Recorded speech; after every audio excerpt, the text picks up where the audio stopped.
BUMN kita. Jangan lompat ke kesimpulan tanpa menjelaskan detailnya. Saya anak buahnya Prabowo. Gaji tidak naik ya. Hanya 5.000 orang. Bahwa hal tersebut tidak. Bola Liar setiap Jumat pukul 8:30 malam mulai 12 September live di Kompas TV. Sesaat lagi Anda akan menyaksikan Kompas Malam yang didukung oleh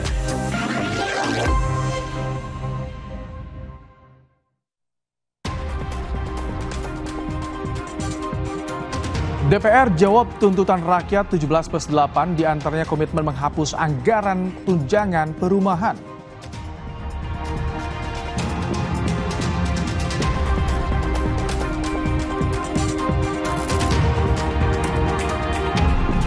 Timnas Indonesia unggul atas Taiwan di laga persahabatan.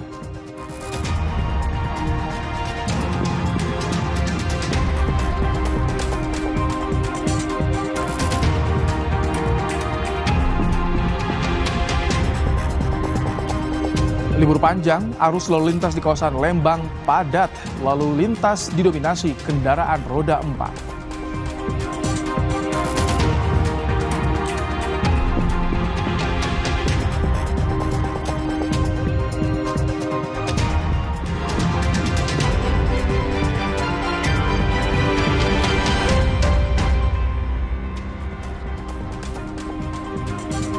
Halo, selamat malam saudara. Anda kembali menyaksikan program Kompas Malam bersama saya Rahmat Ibrahim. Selain 3 informasi tadi, kami juga masih memiliki informasi lainnya untuk Anda di malam hari ini. Langsung saja kita simak informasi pertama di Kompas Malam, saudara. Gardu listrik di kawasan perumahan Batu Ceper, Kota Tangerang, Banten terbakar pada Jumat malam.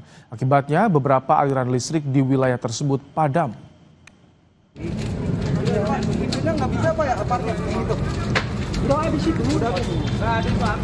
Besarnya api membuat warga langsung berupaya memadamkan kobaran api dengan alat pemadam api ringan dan air sambil menunggu petugas pemadam kebakaran datang.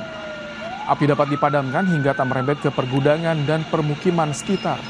Diduga, api berasal dari salah satu kabel yang korsleting yang kemudian merembet ke tumpukan sampah dan pohon.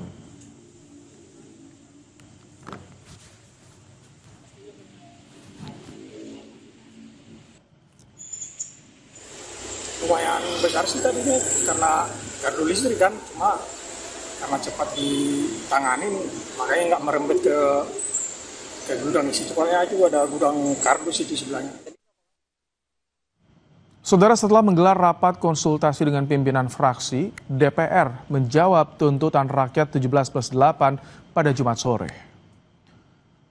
Wakil Ketua DPR Sufmi Dasko Ahmad menyampaikan jawaban DPR terhadap tuntutan rakyat 17+8. Dasko bilang DPR akan memangkas tunjangan anggota DPR dan akan mengevaluasi belanja anggota. Selain tunjangan, DPR juga akan menindaklanjuti penonaktifan 4 anggotanya oleh partai politik termasuk Ahmad Sahrudi.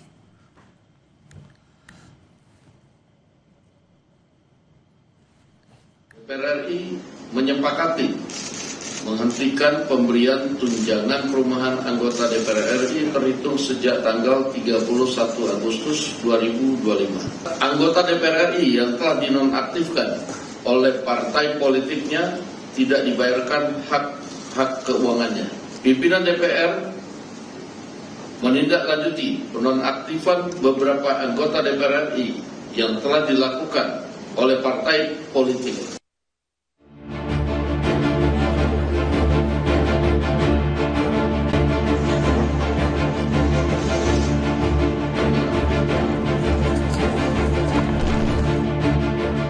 Perwakilan mahasiswa kembali mendatangi gedung DPR menagih jawaban tuntutan 17+8.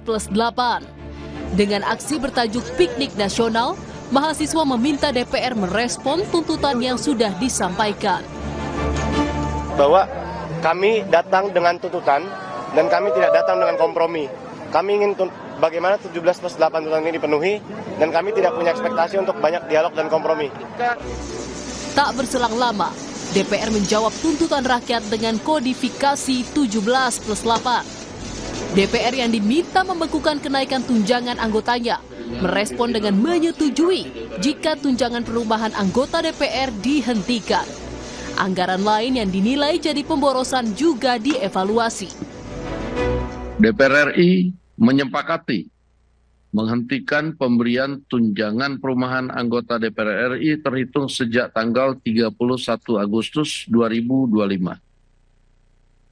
Yang kedua, DPR RI melakukan moratorium kunjungan kerja ke luar negeri DPR RI terhitung sejak tanggal 1 September 2025 kecuali menghadiri undangan kenegaraan. DPR RI akan memangkas tunjangan dan fasilitas anggota DPR setelah evaluasi meliputi 17+8 tuntutan rakyat menjadi pekerjaan rumah bagi pemerintah dan DPR, imbas dari keresahan yang selama ini dirasakan publik, mulai dari sektor ekonomi, penegakan hukum, hingga peran TNI di ranah sipil. Penulis yang juga hadir ke DPR menyampaikan tuntutan 17+8, Andita Firseli Utami menegaskan, tuntutan 17+8 murni merupakan aspirasi rakyat. 17+8 tuntutan rakyat hadir dari kami warga biasa yang merasa resah karena tidak ada respon yang sesuai dari pemerintah dan aparat yang tidak terarah, melewatkan substansi dan cenderung represif sejak demonstrasi pada tanggal 28 Agustus tahun ini. DPR telah merespon tuntutan 17+8 dengan lengkap dan menyampaikan evaluasinya secara tertulis, sementara pemerintah masih belum tegas menanggapi tuntutan rakyat tersebut. Hanya 1-2 menteri yang menyampaikan pandangan dan instruksi Presiden Prabowo terhadap aspirasi masyarakat. Mendikti juga diberikan arahan oleh Pak Presiden untuk memberikan satu respon yang sebaik-baiknya terhadap aspirasi yang berkembang di kalangan mahasiswa, dan kita percaya Pak Mendikti juga selama ini sudah melakukan pendekatan-pendekatan dan dialog dengan para mahasiswa. Itu yang kan mencegah PHK massal itu sudah menjadi bagian daripada tugas pemerintah. Tadi kami sampaikan kalau deregulasi itu dilanjutkan di beberapa industri di Jawa itu akan bisa meningkatkan 100.000 lebih tenaga kerja. Kalau ini kita sedang siapkan terus. Tuntutan 17+8 merupakan bagian kecil dari pekerjaan yang harus diselesaikan oleh pemerintah dan DPR. Tentu rakyat berharap kebijakan-kebijakan yang dilahirkan ke depan berdasar pada keresahan yang selama ini dirasakan masyarakat. Tim Liputan Kompas TV.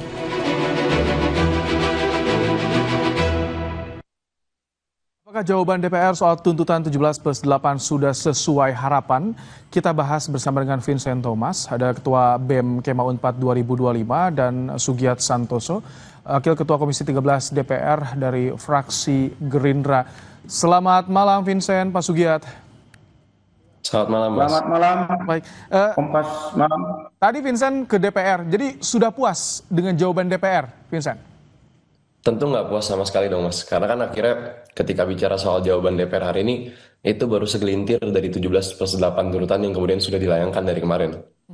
Tidak puas di bagian mana atau apa yang menurut Vincent ini masih ada yang kurang?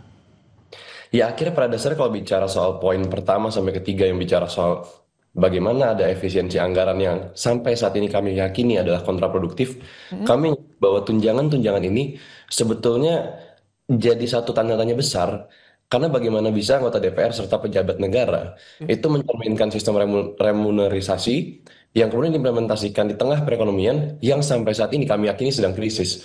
Makanya sebetulnya sejak tahun 2019 sampai 2023 kami meyakini bahwa menurut data dari BPK itu jelas disampaikan bahwa perjalanan dinas dan reses itu masih banyak yang sulit dipertanggungjawabkan. Makanya poin-poin ini yang membuat kami rasa itu nggak betul-betul memuaskan bagi kami. Tapi tadi moratorium loh, perjalanan dinas ke luar negeri sudah di moratorium, kemudian juga tunjangan perumahan dihentikan, ada evaluasi juga tunjangan dan juga fasilitas mewah dari DPR. Masih kurang menurut Anda, Vincent? Iya, karena akhirnya kita nggak bicara soal sebatas agenda-agenda dan nominalnya saja. Kita ngelihat akar permasalahan ini, tadi seperti yang saya sampaikan, ini soal efisiensi anggaran yang kemudian jadi kontraproduktif. Karena bagaimana bisa ada pagu-pagu anggaran yang kemudian diefisiensikan, tapi ada proses-proses yang kemudian kami lihat bahwa proses pemilihan keputusan atau kebijakan dari tunjangan ini itu tidak sepenuhnya mencabut akar permasalahan tersebut. Oke. tidak sepenuhnya mencabut akar permasalahan. Pak Sugiat, masih dirasa belum puas bagi perwakilan mahasiswa, Pak Sugiat? Ya, yang pertama plus 8 itu kan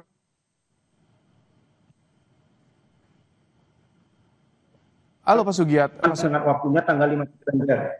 Halo? Iya, Pak Sugiat, maaf tadi sinyalnya agak terputus. Jadi bisa diulangi lagi. Jadi bagaimana Anda tadi menanggapi jawaban dari Vincent? Yang pertama bahwa tuntutan 17 plus 8 itu kan kalau kita klasifikasi memiliki 2 dimensi waktu.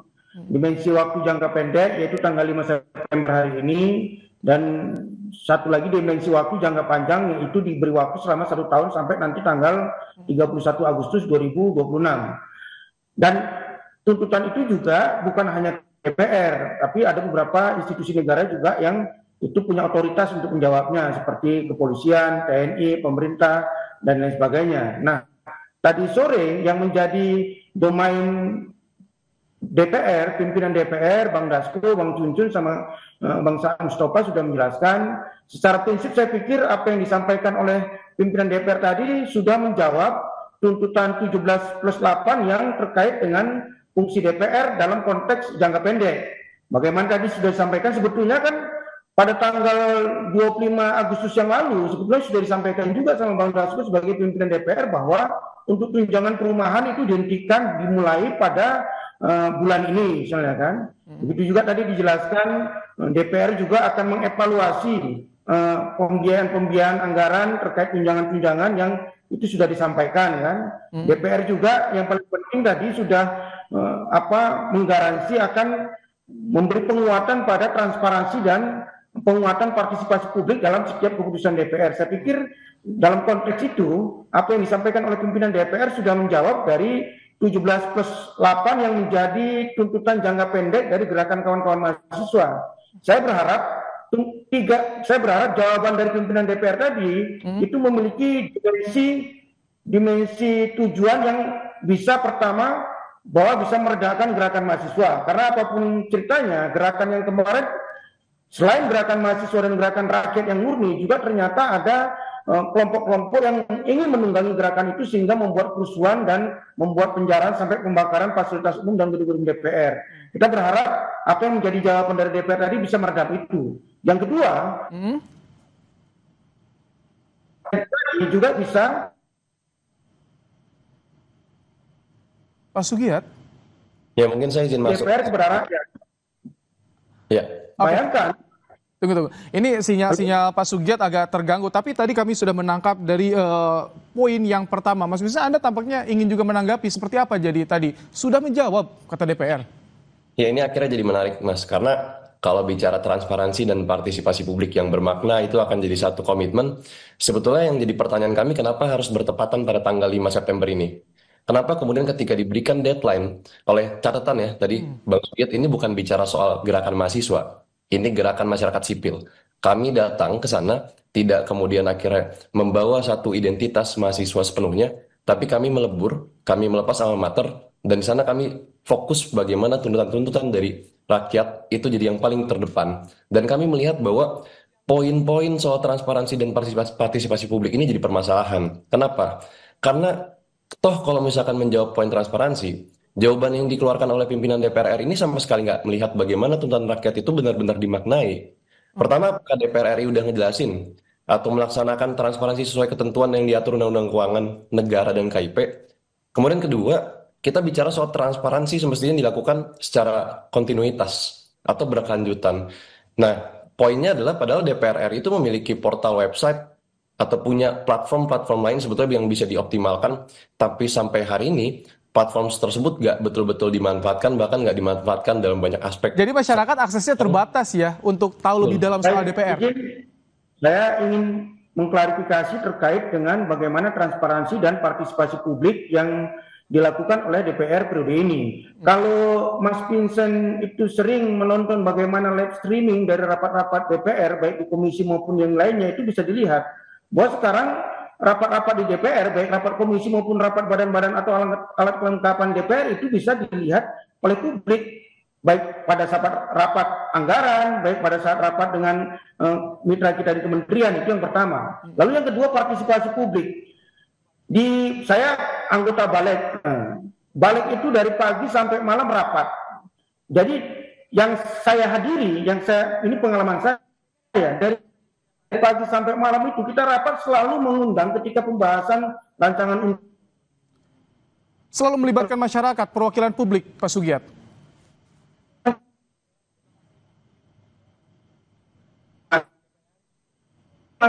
Vincent datang ke DPR, balik, ada fraksi balkon, bahkan bisa terlibat dan selalu kita undang yang terkait dengan misalnya pembahasan rancangan undang-undang. Misalnya terkait dengan undang-undang perspektilan, pastilah kita undang-undang tersebut.